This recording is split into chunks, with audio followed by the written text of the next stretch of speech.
کمتر سمجھ رہے ہیں، ہو سکتا ہے وہ آپ سے بہت بہتر ہو.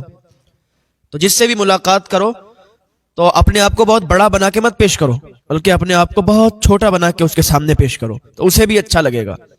کچھ میٹھے الفاظ بول لیا کرو. ہر وقت کڑوی باتیں زبان پر اچھی نہیں لگتی. بات حضور خواجہ غریب نواز کی آئی تو حضور خواجہ غریب نواز کے حوالے سے سنیے. حضور خواجہ غریب نواز کا ایک مرید تھا، اس نے کسی سے ادھار پیسے لے لیے. ادھار لیے تو اس کا ادھار چکا نہیں پایا.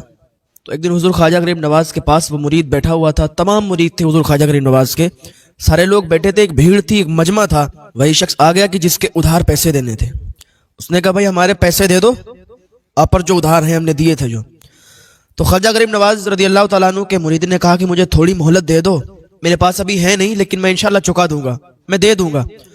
اس نے کہا یار کب سے بہانہ بنا رہے ہو، پیسے دے دوں گا آج تک تم نے دیے ہی نہیں، کیسے آدمی ہو تم. اس نے لحاظ نہیں کیا حضور خواجہ غریب نواز کے سامنے، اور انہی کے مرید سے اونچی زبان میں بات کر رہا تھا کہ تم پیسے نہیں دینے والے ہو، ایسے پیسے نہیں دو گے جب تک میں کچھ کہوں گا نہیں، کچھ کروں گا نہیں. خواجہ غریب نواز کے مرید اٹھ کے کھڑے ہو گئے، کہنے لگے بھائی تھوڑی سی مہلت دے دو، اللہ کے واسطے میں آپ کا قرض واپس کر دوں گا. اس نے ایک نہ سنی اور تھپڑ مار دیا. تھپڑ مارا، بولے ابھی میرے پیسے واپس کرو، تم کوئی بھی ہو اس سے مجھے مطلب نہیں ہے، لیکن تم نے میرے پیسے لیے ہیں، میرے پیسے واپس کرو.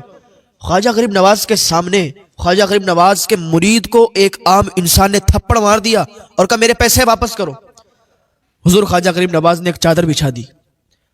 مرید بیٹھے ہوئے ہیں، مجمع لگا ہوا ہے. حضور خواجہ غریب نواز نے چادر بچھا دی اور اس میں کچھ سکے ڈالے، اور اللہ رب العزت کا کرم ایسا ہوا کہ جیسے ہی چادر میں سکے پڑے تو وہ سکے درہم و دنانیر میں بدل گئے اور بہت دولت اس میں آ گئی.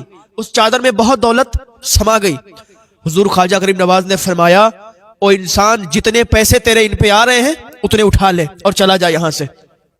حضور خواجہ غریب نواز نے جب چادر بچھائی، پیسے آئے تو اس نے دیکھا کہ پیسے اس میں آ گئے ہیں. اس نے ہاتھ ڈالا، پیسے نکال لیے.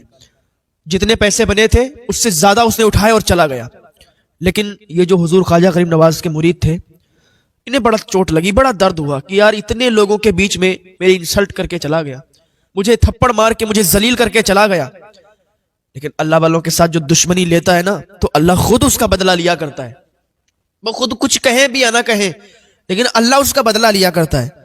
وہ ایک شخص تھا، وہ جا رہا تھا، فقیر انسان تھا، تو ایک انسان نے، حلوائی نے اسے دودھ کا پیالہ دیا تو اس نے پیا، اللہ کا شکر ادا کیا. دودھ پی کے وہ بزرگ وہاں سے آگے بڑھے تو وہاں پر پانی بھرا ہوا تھا، کیچڑ تھا، اور وہیں پر دروازے پر، روڈ کے بالکل سائیڈ میں دروازہ تھا، دروازے پر دو آدمی عورت بیٹھے ہوئے تھے.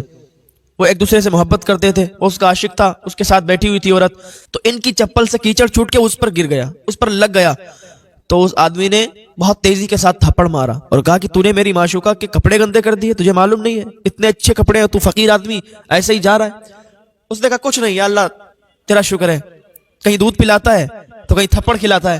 اتنا کہہ کے جب وہ آگے بڑھے تو وہ انسان چھت پر گیا اور چھت سے جا کے فوراً گر گیا. لوگوں نے کہا او فقیر آدمی تم نے اس کے لیے بد دعا کر دی، دیکھو یہ مر گیا ہے. اس نے کہا تھا پتہ ہے کہ میں نے بد دعا نہیں کی، میں نے تو اللہ کا شکر ادا کیا کہ کہیں دودھ پلاتا ہے، کہیں تھپڑ کھلاتا ہے. لیکن تمہیں معلوم نہیں ہے کہ اس کی دوست یہ تھی، اس کے اوپر کیچڑ گیا تو اس نے میرے تھپڑ مارا. میرا دوست تو اللہ ہے، میری تو اللہ سے دوستی ہے. اب مجھے کوئی مارے گا تو اللہ رب العزت کیا اس سے پکڑے گا نہیں؟ اور اللہ کی پکڑ بہت سخت ہے.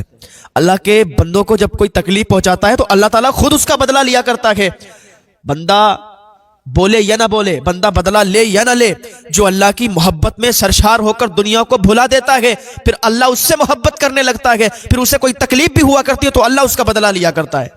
ہاں، خواجہ غریب نواز کا وہ مرید بہت رونے لگا، انسلٹ ہوگی، بے عزتی ہو گئی، ذلیل کر کے چلا گیا، بیمار ہو گیا. وہ حضور خواجہ غریب نواز رضی اللہ تعالیٰ عنہ نے اسے حوصلہ دیا، بولے ہم اللہ والے لوگ ہیں، ہم بدلہ نہیں لے سکتے لیکن ہمارا بدلہ اللہ لے گا. خواجہ غریب نواز نے اسے سکون دلایا، اسے شانت کیا، اسے سمجھایا، سمجھ گیا. تھوڑے دنوں کے بعد وہ انسان جو اسے مار کے گیا تھا خواجہ غریب نواز کے مرید کو، وہ جس ہاتھ سے پیسے اس نے اٹھائے تھے وہ ہاتھ پورا اس کا سوکھ گیا، پورا ہاتھ سوکھ گیا. جب پورا ہاتھ سوکھ گیا، ہاتھ کام کرنا بند کر دیا ہاتھ نے، تو خواجہ غریب نواز کے پاس آیا. اس دن تو بڑا جلال میں، بڑے غصے میں آیا تھا. آج آیا ہے بڑی عاجزی کے ساتھ، حضور معاف کر دیجئے. حضور خواجہ غریب نواز نے فرمایا کیا بات ہے؟ کہا سرکار آپ نے جو چادر بچھائی تھی، جو پیسے ڈالے تھے، اسی پیسوں میں سے میں نے اپنے پیسے تو اٹھا لیے تھے لیکن کچھ پیسے زیادہ اٹھا لیے تھے جس کی وجہ سے میرا ہاتھ سوکھ گیا ہے. حضور خواجہ غریب نواز نے فرمایا پیسے اٹھانے کی وجہ سے تیرا ہاتھ نہیں سوکھا. پتہ ہے تیرا ہاتھ کیوں سوکھا؟ کہا حضور کیوں سوکھا؟ کہا تو نے میرے دوست کے تھپڑ مارا تھا تب تیرا ہاتھ سوکھا ہے. تو نے میرے مرید کے تھپڑ مارا تھا. اور یہ سب اللہ والے لوگ ہیں. جب کوئی انہیں ستاتا ہے, جب کوئی انہیں پریشان کرتا ہے تو ان کا بدلہ اللہ پاک لیتا ہے. تو نے اسے تھپڑ مارا, اللہ نے یہ بدلہ لیا کہ تیرا ہاتھ سوکھ گیا. تو نے اسی ہاتھ سے تھپڑ مارا تھا. وہ قدموں میں گر گیا, حضور معاف کر دیجئے. کہا معافی مجھ سے نہیں, معافی تو اس سے مانگ جا کے. وہ گیا ان کے پاس, جانے کے بعد ان سے معافی مانگی, مجھے معاف کر دیجئے, میری بہت بڑی غلطی ہوئی, اللہ پاک سے دعا کر دیجئے کہ میرا ہاتھ ٹھیک ہو جائے, میرا ہاتھ صحیح ہو جائے. ان خواجہ غریب نواز کے مرید نے اس کے لیے دعا کی اور اسے معاف کر دیا تو اس کا ہاتھ ٹھیک ہو گیا. اور جتنے لوگوں کے درمیان وہ تھپڑ مار کے گیا تھا ان سب کے سامنے اس نے گڑ گڑا کے معافی مانگی. اللہ جب چاہے جس سے چاہے جو چاہے کروا سکتا ہے. اللہ پاک کی بارگاہ میں دعا ہے اللہ نیک عمل کی توفیق عطا فرمائے. اپنے آپ کو کبھی بہت بڑا مت سمجھ لینا کہ میں بہت بڑا ہوں. اگر مجھے لوگ جانتے ہیں, میری عزت ہے, میری شہرت ہے تو میں بہت بڑا ہوں, ایسا کبھی نہیں سمجھنا. غرور گھمنڈ کبھی نہیں کرنا, کیونکہ جسے غرور اور گھمنڈ ہوتا ہے اللہ پاک اسے پسند نہیں کرتا ہے. اللہ پاک کی بارگاہ میں دعا ہے اللہ میں ہدایت کی توفیق عطا فرمائے.